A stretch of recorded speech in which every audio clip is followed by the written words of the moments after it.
December 19th, 1944. Verdun, France. The air inside the converted stone barracks was frigid, despite the pot-bellied stove fighting a losing battle against the damp chill of the European winter. It was a Tuesday, a day that would arguably decide the fate of the Western world, though it felt more like a wake than a war council. Outside, the sky was a relentless, suffocating gray, hanging low over the frozen mud of the courtyard where staff cars sat idling, their exhaust plumes rising like white ghosts in the mist. Inside, the atmosphere was heavy with the stale stench of cigarette smoke, wet wool uniforms, and the acrid metallic smell of fear. Around the long, scarred oak table sat the most powerful men in the Allied Expeditionary Force, men who commanded millions of soldiers and the industrial might of nations, yet who now looked haggard, their eyes rimmed with red, their faces drawn tight with exhaustion. At the head of the table sat General Dwight D. Eisenhower, the Supreme Allied Commander. He was a man known for his broad, reassuring grin, but there were no smiles today. His face was a mask of pale tension. To his right and left sat his lieutenants, General Omar Bradley, the commander of the 12th Army Group, who looked visibly shaken, his usual calm demeanor fractured by the catastrophe unfolding on his front, General Jacob Devers of the 6th Army Group, and Air Chief Marshal Arthur Tedder, representing the British command.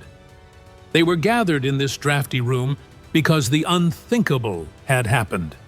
3 days earlier, on the morning of December 16th, the German army, a force that Allied intelligence had confidently declared beaten, broken, and incapable of anything more than a dying whimper, had roared out of the dense, fog-shrouded tree line of the Ardennes forest. It was a resurrection that defied logic. Over 200,000 German soldiers, supported by the terrifying grinding treads of nearly 1,000 tanks, including the fearsome Tiger IIs and Panthers, had slammed into the thinly held American lines with the force of a tidal wave. The impact had been devastating. The reports lying scattered across the table were a litany of disasters. The 106th Infantry Division, a unit fresh from the States, had been surrounded and shattered in hours. The 14th Cavalry Group had been overrun. German commandos wearing American uniforms were reportedly wreaking havoc behind the lines, changing road signs and cutting telephone wires. Paratroopers were dropping into the snowy fields. A massive wedge of German armor was driving hard for the Meuse River, threatening to split the British and American armies in two, seize the vital supply port of Antwerp, and perhaps force a negotiated peace that would leave the Nazi regime intact. Eisenhower cleared his throat, the sound sharp in the quiet room. He looked at the map on the wall, where a massive bulge of red grease pencil marks pushed deep into the blue line of the Allied front. He knew he needed a miracle. He needed to strike the flank of the German advance to relieve the pressure on the beleaguered defenders holding out in key crossroads towns like Saint-Vith and Bastogne. But in modern warfare, you cannot simply wish an army into a new position. Logistics are the iron chains that bind every general. To move a corps of tens of thousands of men requires an intricate ballet of fuel trucks, ammunition convoys, bridge engineers, and open roads. Roads that, at this moment, were choked with snow, ice, and panicked refugees fleeing west. Eisenhower turned his eyes to the man sitting quietly at the far end of the table. He was the most controversial general in the Allied command, a man who wore ivory-handled revolvers, who wrote poetry about reincarnation, and who had been sidelined in England during D-Day for slapping a shell-shocked soldier in Sicily. Lieutenant General George S. Patton, Jr., commander of the U.S. Third Army. "George," Eisenhower said, his voice grave, "I want you to go to Luxembourg and take charge of the battle. When can you start?" The other generals in the room braced themselves. They knew Patton's Third Army was currently fully engaged in a brutal offensive 100 miles to the south, hammering against the Siegfried Line in the Sayre region. To disengage an army from combat is one of the most difficult maneuvers in war.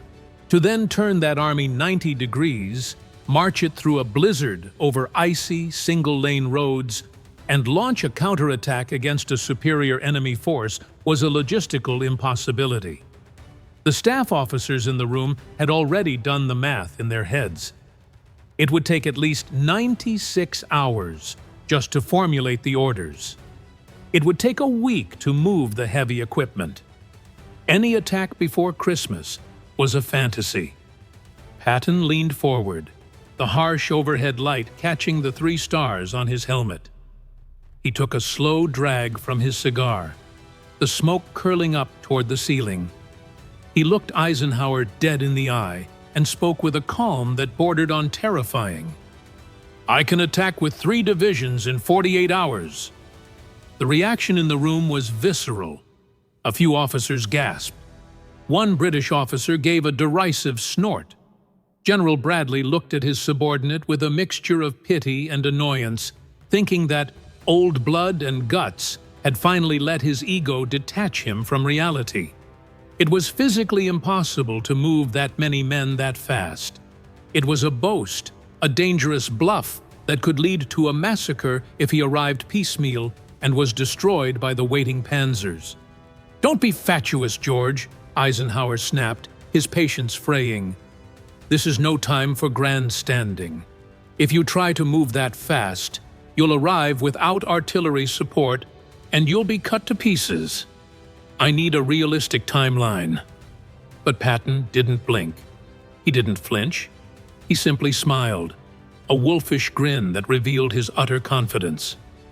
"I'm not grandstanding, Ike," he replied smoothly. "I have already issued the orders. My staff has been working on this for days. I have 3 divisions, the 4th Armored, the 26th Infantry, and the 80th Infantry, ready to move. The code name is Dunkirk. I can attack on the morning of December 22nd. The room fell into a stunned silence. Eisenhower stared at Patton, searching for the crack in the facade, but he found none. He realized then that Patton wasn't guessing. He wasn't hoping. He was ready. While the rest of the Allied High Command had been blind to the gathering storm, focused only on their own offensives and the belief that the war was over, Patton had been watching the shadows. He was the only man in that room who had brought a fire extinguisher to the fire because he was the only one who had smelled the smoke weeks ago. Eisenhower nodded slowly. "All right, George," he said, his voice quiet with a mixture of relief and disbelief. "Go. Give them hell." As Patton strode out of the barracks into the biting wind of Verdun, his greatcoat flapping behind him, the other generals were left wondering how he had done it. Was it luck? Was it intuition? Was it some mystical premonition? It was none of those things. The miracle at Verdun was not a miracle at all. It was the result of the tireless, obsessive, and brilliant work of a man who wasn't even in the room. A man whose name would rarely appear in the headlines, but whose intellect had just saved the Allied cause from disaster. That man was Colonel Oscar Koch, Patton's chief of intelligence. To understand how the Third Army was ready to pivot on a dime, we must leave the high drama of the Generals' Conference and travel back in time 10 days, to December 9, 1944. The location was the city of Nancy, France, the headquarters of the Third Army. In a cluttered office filled with filing cabinets, teletype machines, and maps covered in grease pencil markings, Colonel Oscar Koch was staring at a puzzle that didn't make sense. Koch was the antithesis of his boss. Where Patton was loud, brash, and aggressive, Koch was quiet, meticulous, and deeply analytical. He looked more like a small-town banker or a university professor than a soldier. He didn't carry pistols. He carried a slide rule and a notebook.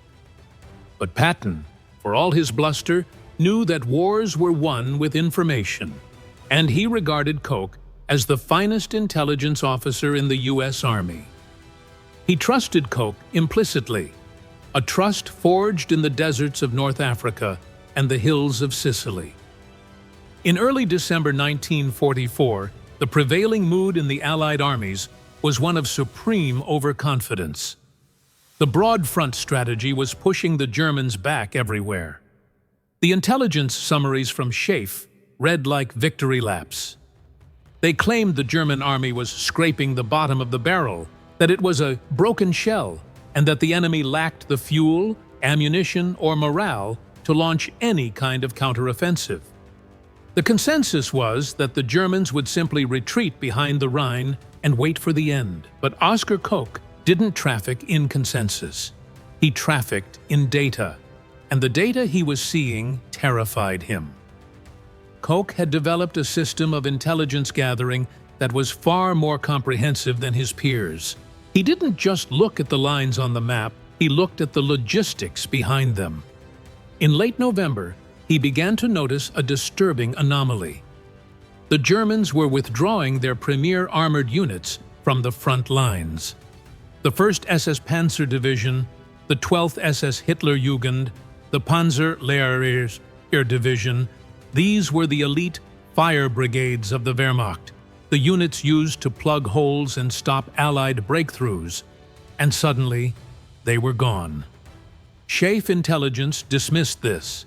They argued that these units were being pulled back to rest and refit because they had been shattered in the fighting in the Hürtgen forest.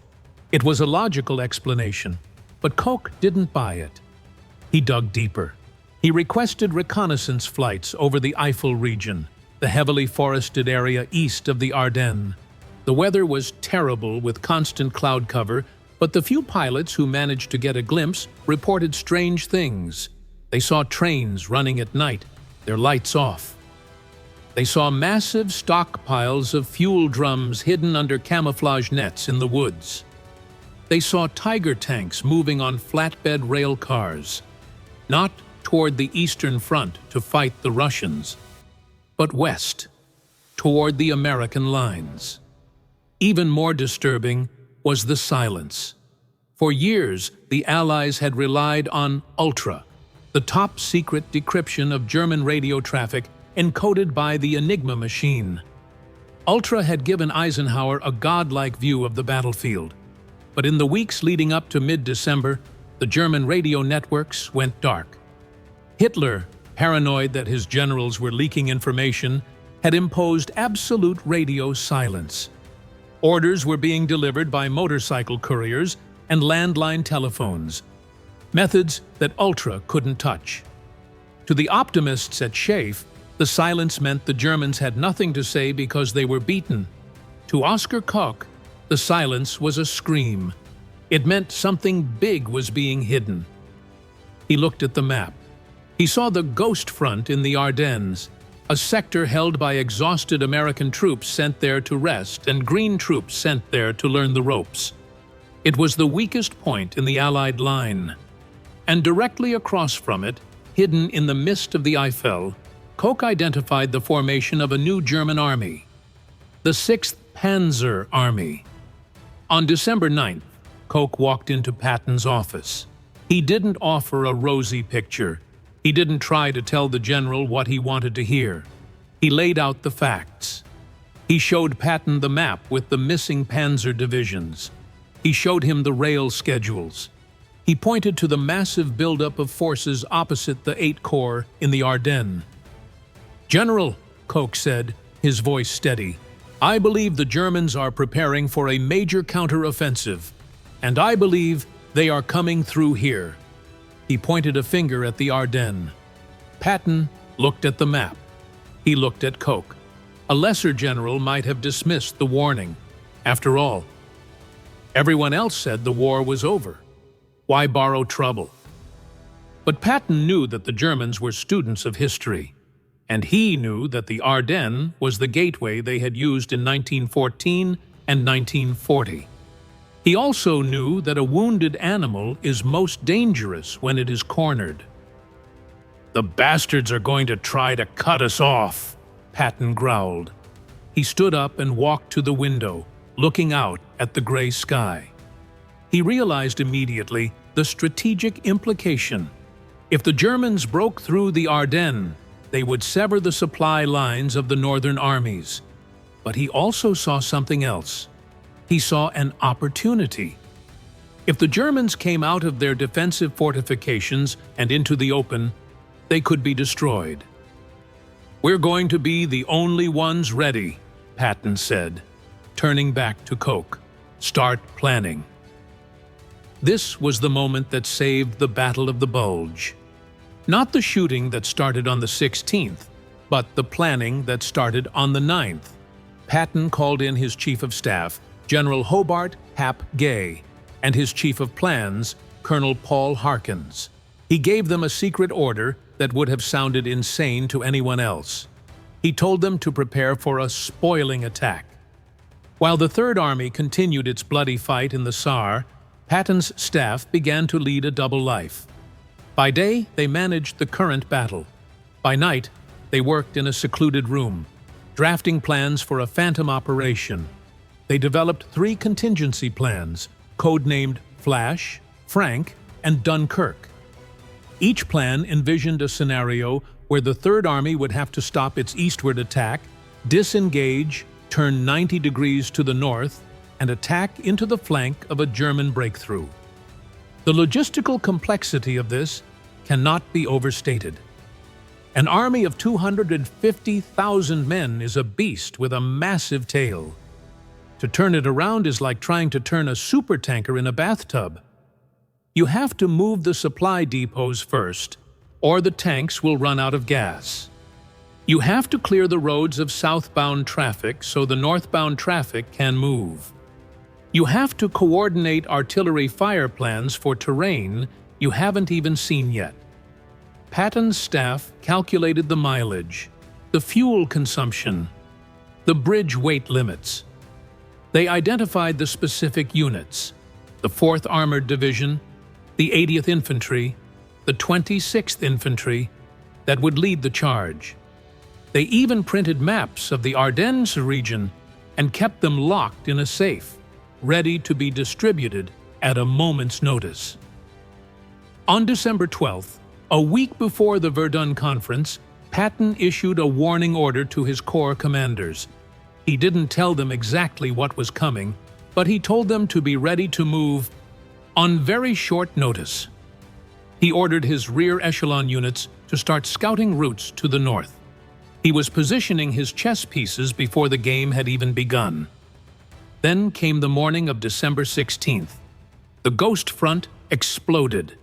The sheer violence of the German assault stunned the world. The American 99th Infantry Division, nicknamed the Battle Babies, found themselves fighting for their lives against waves of SS infantry. The 106th Division was encircled on the Schnee Eifel.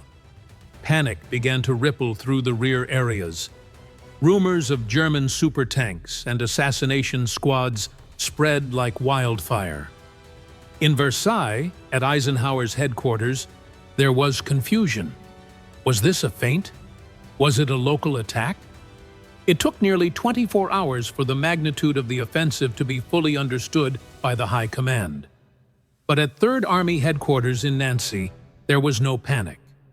When the first reports of the breakthrough reached Patton, he was calm. He looked at Oscar Koch and nodded. "You were right," he said. There was no scrambling for maps, no frantic phone calls to find out what was happening. They already knew. Patton immediately picked up the phone and called General Bradley. "Brad," he said, "I think the Krauts have stuck their head in a meat grinder, and I've got the handle." While Schaeff was still debating the size of the attack, Patton was already executing the first phase of his secret plan.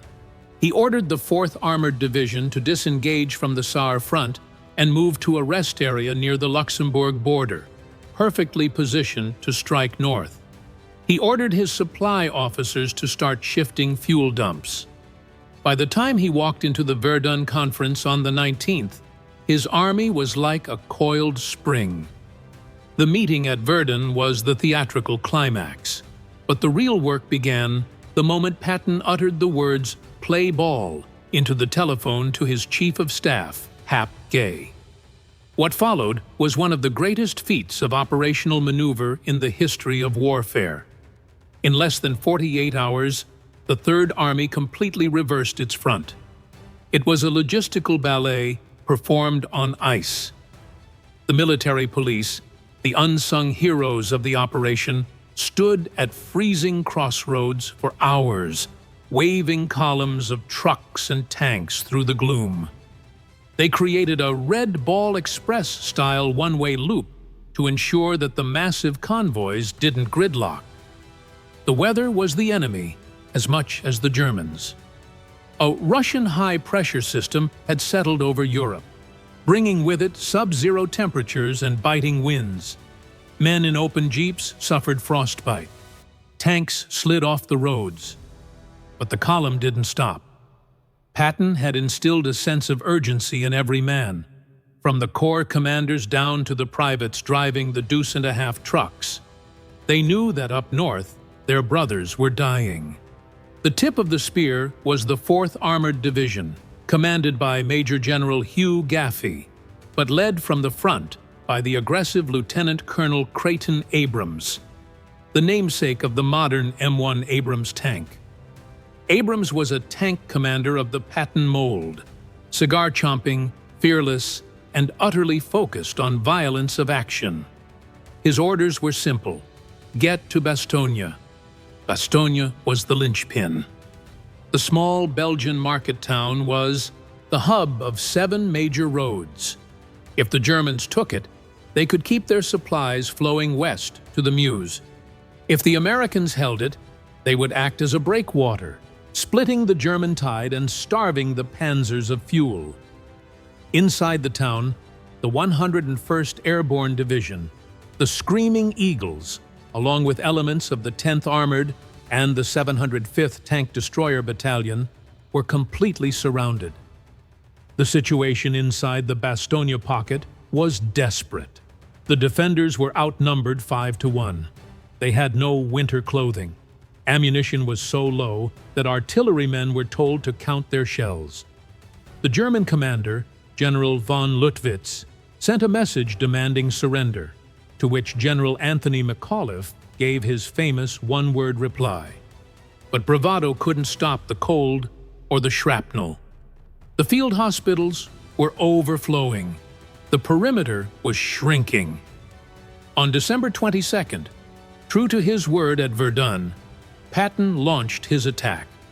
It wasn't easy. This wasn't a drive through open country. It was a slog through a meat grinder. The Germans had anticipated a counterattack from the south and had deployed the 5th Parachute Division and the Panzer Lehr Division to stop it. The fighting was savage. It was fought in knee-deep snow, in dense woods, and in tiny frozen villages. American Shermans, outgunned by the German Panthers, had to use maneuver and speed to survive. Infantrymen fought hand-to-hand in the cellars of farmhouses. Patton was frustrated. He wanted to move faster. He paced his headquarters, cursing the weather, cursing the Germans, demanding more speed. "Drive! Drive! Drive!" he yelled at his commanders. He knew that every hour wasted was another 100 men dead in Bastogne. He ordered the chaplains to pray for good weather, famously issuing a weather prayer card to every man in the Third Army. Miraculously, on December 23rd, the skies cleared. The clearing of the weather was the turning point. For the first time in weeks, the Allied air forces could fly. P-47 Thunderbolts swooped down on the German columns, smashing tanks and supply trucks. C-47 Bombshoop, Cyani, on IFE-2 buddy planes dropped tons of supplies into Bastogne. The parachutes blooming like colorful flowers against the gray sky. The defenders cheered. They finally had bullets and bandages. But the ground link was still broken. The 4th Armored was still 6 miles away, fighting through a belt of German mines and anti-tank guns. On December 26th, Colonel Abrams decided he had had enough. He looked at the town of Sibret, heavily defended by the Germans, and decided to bypass it. He ordered his reserve battalion, commanded by Lieutenant Colonel George Jacques, to drive straight for Bastogne, ignoring the enemy on their flanks. "We're going in," Abrams said. "We're not stopping for anything." Leading the charge was a Sherman jumbo tank named Cobra King, commanded by Lieutenant Charles Boggess. Boggess ordered his driver to floor it. The tank roared down the road, its machine guns spraying the tree lines. Behind him came a column of half-tracks carrying armored infantry. They smashed through the German roadblocks, crushing anti-tank guns under their treads. At 4:50 p.m. on the day after Christmas, Boggess spotted strange helmet shapes in the foxholes ahead. They were American helmets. "Come on out!" Boggess yelled. "This is the 4th Armored!" A weary paratrooper rose from the snow, his face black with grime, a grin spreading across his face. The link was established. The siege of Bastogne was broken. Patton had kept his promise. He had moved an army, fought a battle, and relieved the town in exactly 1 week from the moment he sat in that conference room in Verdun. The relief of Bastogne did not end the battle. The fighting would continue well into January. The Germans would throw wave after wave of attacks against the corridor Patton had opened, trying to snap it shut. But the momentum had shifted. The German offensive had lost its surprise. They had lost the initiative. And most importantly, they had run out of time. It is crucial to look at this victory with a wide lens. The narrative that Patton won the Battle of the Bulge alone is a myth, one that Patton himself helped cultivate. In the North, Field Marshal Bernard Montgomery played a vital, if controversial, role. When the American front collapsed, Eisenhower transferred command of the U.S. 1st and 9th Armies to Montgomery. The British Field Marshal, often criticized for his caution, acted decisively to tidy up the lines. He shortened the defensive front, reorganized the shattered American units, and positioned his own British Essex Corps as a backstop behind the Meuse River, ensuring that if the Germans did break through, they would run into a wall of British steel. The American soldiers at Elsenborn Ridge, who held the northern shoulder against the 1st SS Panzer Division for days, were just as critical to the victory as Patton's drive from the south. However, acknowledging the contributions of others does not diminish the unique genius of what the Third Army accomplished. The 90-degree turn remains a case study in military academies around the world. It was a triumph of American logistical power, yes. But more than that, it was a triumph of mindset.